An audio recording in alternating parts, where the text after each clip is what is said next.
भैया अशोकनगर सोसाइटी चल गए। हाँ मैडम बैठो, चलूंगा। अरे ये तो मेरा पति है।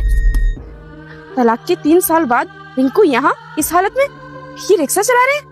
लेकिन ये तो बहुत बड़ी कंपनी के मैनेजर थे ना, फिर ऐसा क्या हो गया जो इन्हें रिक्शा चलाना पड़ रहा है? क्या हो गया मैडम? आइए ना बैठिए, मैं आपको छोड़ देता हूँ। जी वैसे अगर आप बुरा ना माने तो मैं आपसे एक बात पूछूं?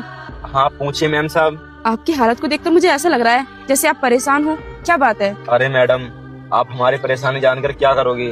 आप बैठिए ना रिक्शा में, हम आपको छोड़ देंगे। देखो मैं आपको जानती हूँ, इसलिए आपके बारे में पूछ रही हूँ। क्या मैम साहब आप हमें जानती हैं? अरे मैम साहब आप हमें कैसे जानती होंगी?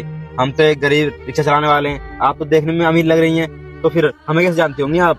आप पहले तिलक नगर में रहते थे ना? हाँ मैम साहब, हम तिलक नगर में रहते थे, लेकिन आपको कैसे पता? इसका मतलब आप हमें जानती हैं? नहीं नहीं, मैं आपको नहीं जानती, मैं आपकी वाइफ को जानती हूँ। आपकी वाइफ और मैं एक साथ कॉलेज में पढ़े हैं और हम दोनों ना बहुत अच्छे दोस्त भी थे।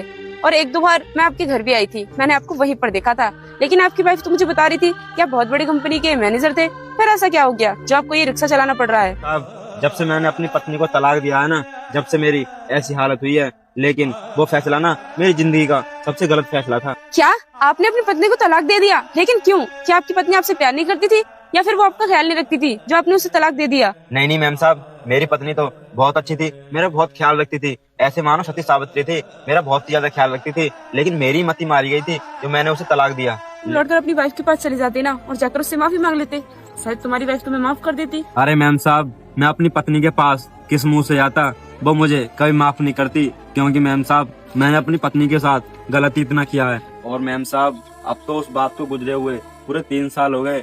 अब तो मैम साहब मेरी पत्नी ने ना किसी और से शादी कर ली होगी। अगर बाई चांस तुम्हारी पत्नी तुम्हें मिल जाए तो तुम क्या करोगे?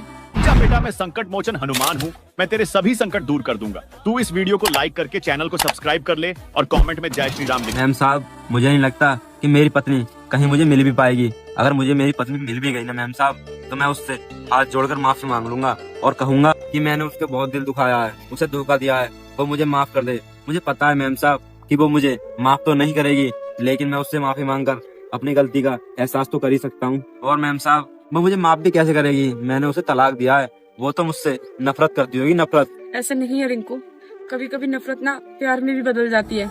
मांग लो मुझसे माफी, शायद मैं तुम्हें माफ कर दूं। अरे अनुष्का तुम यहाँ पर? अनुष्का प्लीज मुझे माफ कर दो, उससे ना बहुत बड़ी गलती हो गई जो मैंने तुम्हें तलाक दिया।